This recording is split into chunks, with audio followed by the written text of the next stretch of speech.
सीमा दौड़ी दौड़ी स्कूल की तरफ जा रही थी, लेकिन जब वो स्कूल पहुंची तो उसकी क्लास शुरू हो चुकी थी।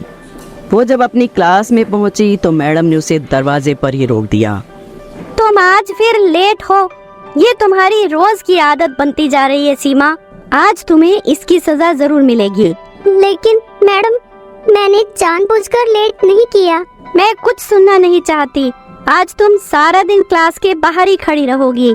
सीमा ने मैडम की बातों का कोई जवाब नहीं दिया और चुपचाप क्लास से बाहर जाकर खड़ी हो गई। दरअसल सीमा का घर स्कूल से 5 किलोमीटर दूर था। सीमा अपने घर से रोज पैदल आती थी क्योंकि उसके पास रिक्शा या फिर स्कूल बस का किराया देने के लिए पैसे नहीं थे। सीमा के पिता बाजार में ठेला लगाकर फल और सब्जियां बेचा करते थे। उससे जो भी कमाई होती उससे उनका घर का गुजारा बहुत ही मुश्किल से हो पाता था। लेकिन सीमा के माता पिता सीमा को पढ़ाना चाहते थे, इसीलिए उन्होंने सीमा का एडमिशन स्कूल में करवा दिया। सीमा क्लास के बाहर खड़ी थी, लेकिन उसका पूरा ध्यान क्लास के अंदर जो मैडम पढ़ा रही थी उसी पर था। वो उनकी पढ़ाई हुई सारी बातें अपने दिमाग में नोट कर रही थी। सीमा पढ़ने लिखने में बहुत होशियार थी। जब सारा दिन खत्म हो गया तो मैडम ने सीमा को क्लास के अंदर बुलाया और कहा, कल से समय पर स्कूल आना, नहीं तो तुम्हें क्लास के अंदर नहीं आने दूंगी और कल भी तुम्हें बाहर ही खड़ा रहना पड़ेगा। और ये क्या, अभी तक तुमने नई स्कूल ड्रेस नहीं सिलवाई? तुम्हारी शर्ट भी कितनी फट चुकी है और कितने सारे पैबंद लग चुके हैं। मैडम, मैंने मम्मी पापा से कहा था, लेकिन अभी उनके पास इतने पैसे नहीं हैं कि वो मेरे लिए स्कूल ड्रेस ला सके। ठीक है, अभी तुम घर जाओ।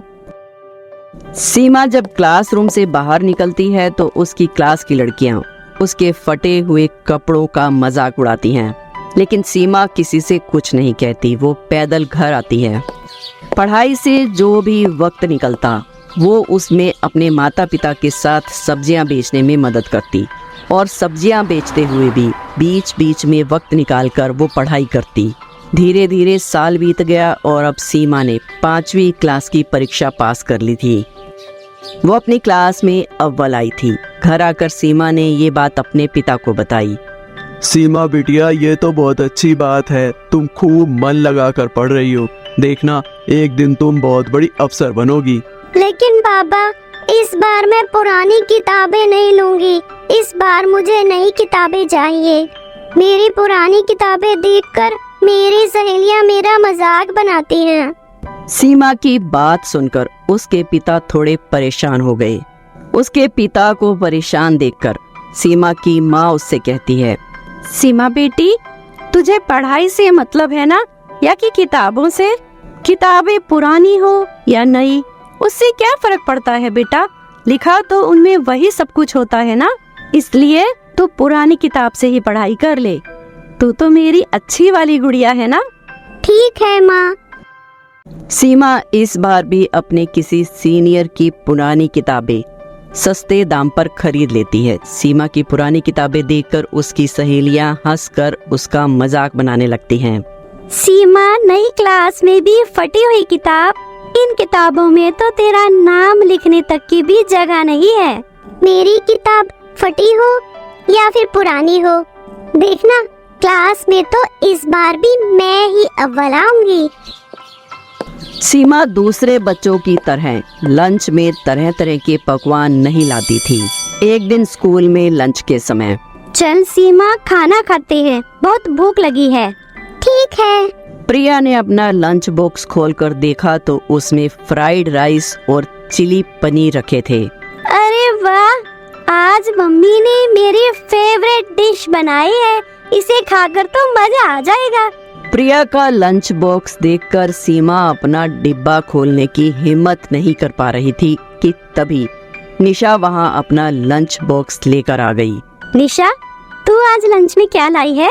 निशा ने अपना लंच बॉक्स खोला। यम्मी, आज तो मम्मी ने पूरी और शाही कोफ्ते दिए हैं। और सीमा, आज तू क्या लंच में लाई है? तू भी अपना डिब्बा खोल। मैं लंच नहीं लाई। लेकिन मैंने तो तुझे अपने बैग से लंच बॉक्स निकालते हुए देखा था। तूने उसे वापस क्यों रख दिया? प्रिया ने सीमा के बैग से उसका लंच बॉक्स निकाला। दोनों सहेलियों ने जब सीमा का लंच बॉक्स खोला तो उसमें गुड़ और 2 सूखी रोटी रखे हुए थे। अरे सीमा, तेरी मम्मी ने लंच में रोटी और गुड़ दिया है। ले, तू हमारा खाना खा ले। नहीं, तुम लोग अपना खाना खाओ, मुझे तो गुड़ और रोटी खाने की आदत है, मैं यही खा लूंगी। अरे हमारे खाने टेस्ट करके तो देख, ऐसा टेस्टी खाना तुमने कभी खाया भी नहीं होगा। सीमा को प्रिया की ये बात बहुत बुरी लगी। उसकी आंखों में आंसू छलक आए, लेकिन वो चुपचाप अपना लंच बॉक्स लेकर क्लासरूम से बाहर चली गई और सीढ़ियों पर बैठकर खाना खाने लगी। सीमा इसी तरह संघर्ष करके अपनी पढ़ाई करती रही। चाहे कितनी भी परेशानियां और रुकावटें आईं, लेकिन वो पढ़ाई में हमेशा अव्वल आती रही। और फिर एक दिन सीमा के बाबा, सीमा 7वीं कक्षा में पहुंच गई है। अब वो बड़ी हो गई है। उसकी पुरानी स्कूल ड्रेस भी छोटी हो गई है और कई जगह से फट भी गई है। अब हमें उसके लिए नई स्कूल ड्रेस लेनी पड़ेगी। मैं समझता हूँ सीमा की माँ, लेकिन मैं क्या करूँ? तुम तो जानती ही हो, सब्जियाँ बेचने से तो हमें 2 वक्त की रोटी भी मुश्किल से मिल पाती है। अगर इस बार सीमा के लिए नई स्कूल ड्रेस खरीदी तो उसकी किताबें नहीं खरीद पाऊंगा। सीमा के बाबा, मैं सोच रही हूँ कि सीमा के स्कूल जाने के बाद मैं सारा दिन खाली रहती हूँ और आप भी तो बाजार सब्जियाँ बेचने चले जाते हैं, तो मैं कोई काम क्यों ना कर लूँ। इससे 2 पैसे भी घर में आ जाएंगे और सीमा की पढ़ाई में भी कुछ मदद हो जाएगी। बोल तो तुम ठीक रही हो सीमा की माँ, जैसा तुम्हें ठीक लगे वैसा करो। कम से कम सीमा के लिए नई ड्रेस और किताबें तो आ जाएंगी। सीमा अपने माता पिता की बातें सुन रही थी और वो मन ही मन सोचती है, माँ, पिताजी, आप दोनों मेरी पढ़ाई के लिए कितनी मेहनत कर रहे हैं। मैं वादा करती हूँ कि एक दिन आप दोनों को दुनिया की सारी खुशियाँ दूंगी। दूसरे दिन सीमा की माँ कुछ घरों में काम करने लगती है। वो दूसरों के घरों में झाड़ू पोछा और बर्तन धोने का काम करने लगी। उस दिन सीमा की माँ ने अपनी मालकिन से कुछ पैसे उधार लिए और सीमा के लिए नई स्कूल ड्रेस और नई किताबें घर लेकर आई। लेकिन ये बात सीमा की सहेलियों को पता चल जाती है, क्योंकि सीमा की माँ जहाँ काम करती थी वो कोई और नहीं बल्कि निशा और प्रिया का ही घर था। एक दिन, अरे वाह सीमा, नई ड्रेस, नई किताबें भी, क्या बात है। हाँ, क्यों नहीं। अब सीमा की मम्मी काम जो करने लगी है वो हमारे घर में झूठे बर्तन साफ करती है और उन्होंने कल ही मेरी मम्मी से एडवांस लिया था। उन्हीं से सीमा की नई किताबें और ड्रेस आई है। हाँ यार, सीमा की मम्मी मेरे घर में भी काम करती है। मेरे घर में आज मीठे में खीर बनी है। मैंने मम्मी से कह दिया कि थोड़ी सी खीर सीमा की मम्मी को दे देना। सीमा, आज तुम जब घर जाओगी ना तो तुम्हें खाने के लिए खीर मिलेगी। आखिर तुझे भी तो पता चले कि अच्छी चीजों का स्वाद कैसा होता है। अच्छा खाना खाकर अगर पढ़ाई में मन ना लगे तो क्या फायदा ऐसे अच्छे खाने का। खाना तो वही अच्छा होता है जिसे खाने के बाद दिमाग तंदुरुस्त रहे और पढ़ाई में भी खूब मन लगे। ये कहकर सीमा वहाँ से चली जाती है और उसका 2 टूक जवाब सुनकर प्रिया और निशा का चेहरा देखने लायक था। धीरे धीरे समय गुजरता गया और सीमा 7वीं से 8वीं, 8वीं से 9वीं और अब 9वीं से 10वीं कक्षा में आ गई। वो हर कक्षा में खूब मेहनत करती और अव्वल आती। स्कूल से आते ही वो अपनी पढ़ाई में जुट जाती। क्लास में भी टीचर के पूछे गए हर सवाल का सीमा सबसे पहले जवाब देती।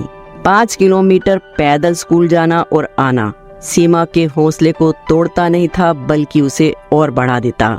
और अब 10वीं की परीक्षा का दिन भी आ गया था। सीमा बेटा, ये ले दही चीनी खाकर परीक्षा देने जाएगी तो अच्छे से परीक्षा होगी। सीमा अपने माता पिता के पैर छूकर आशीर्वाद लेती है और परीक्षा के लिए पैदल ही घर से निकल पड़ी। लेकिन रास्ते में उसकी चप्पल टूट जाती है। ओफो, इसे भी अभी टूटना था। समय पर अगर परीक्षा सेंटर नहीं पहुंची तो परीक्षा नहीं दे पाऊंगी। मुझे कैसे भी करके पहुंचना ही होगा। सीमा ने अपनी टूटी हुई चप्पल को हाथ में ले लिया और खाली पैर ही परीक्षा सेंटर की तरफ जाने लगी। चलते चलते उसके पैरों में छाले पड़ गए लेकिन सीमा के कदम परीक्षा सेंटर जाकर ही रुके। सीमा ने अच्छे से परीक्षा दी। दूसरे दिन अपने पैरों में वो पॉलीथिन बांधकर परीक्षा सेंटर पहुंची, क्योंकि नई चप्पल लेने के लिए उसके पास पैसे नहीं थे। कुछ दिनों के बाद जब परीक्षा का रिजल्ट आया तो क्लास में, सीमा, तुम बहुत ही होशियार और मेहनती हो। आज तुम्हें तुम्हारी मेहनत का ही फल मिला है। तुम इस स्कूल में ही नहीं बल्कि पूरे राज्य में अव्वल आई हो। देखो, अखबार में भी तुम्हारी फोटो छपी है। और इतना ही नहीं, आगे की पढ़ाई के लिए भी तुम्हें सरकार की तरफ से स्कॉलरशिप दी जाएगी। सीमा ये सुनकर बहुत खुश थी। वो खुशी खुशी घर पहुंची और घर के बाहर मीडिया वाले उसका इंतजार करने के लिए इकट्ठा थे। सबने बारी बारी सीमा का इंटरव्यू लिया। सीमा की कामयाबी से उसके माता पिता भी बहुत खुश थे। सीमा ने स्कॉलरशिप की मदद से पहले 12वीं और फिर कॉलेज की पढ़ाई शुरू की। उसके बाद प्रतियोगिता परीक्षा की तैयारी करने लगी। कुछ सालों की कड़ी मेहनत से सीमा ने IAS की परीक्षा पास कर ली। सीमा अब एक IAS ऑफिसर बन चुकी थी। सीमा ने अपने आप से जो वादा किया था उसे पूरा कर दिखाया। उसने अपने माता पिता के कदमों में दुनिया की सारी खुशियां लाकर रख दी।